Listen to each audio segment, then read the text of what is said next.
எப்படியெல்லாம் வந்து உச்ச மதிப்பெண்கள் பெறுவதற்கு என்னென்ன வழிகள் இருக்கு அப்படின்றத நம்ம இன்னும் டீட்டெயிலா பார்க்கலாம்.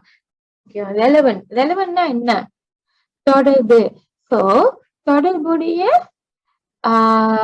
பதில்களை நீங்க சொல்லணும். இப்ப கேள்வி கேட்கும் போது அதற்கு தொடர்பான பதில்களை நீங்க சொல்லணும்.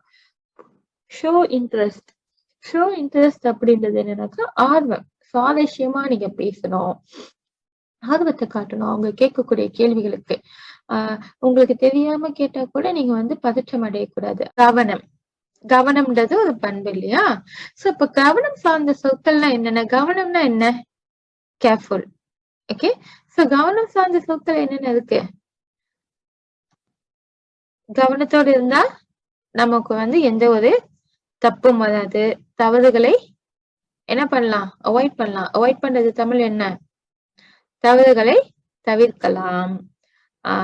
கவனத்தோடு இருந்தா என்ன நடக்கும்? நம்ம வந்து சிறப்பாக ஒரு விஷயத்தை செய்து முடிக்கலாம். சோ சிறப்பு, கவனம், தவிர்த்தல், தவறுகளை தவிர்த்தல். வேற என்ன வேர்டு இருக்கு கவனம் சார்ந்த சொற்கள்? கவனம் இல்லைனாக்கா என்ன நடக்கும்? கவனக்குறைவு ஏற்படும்.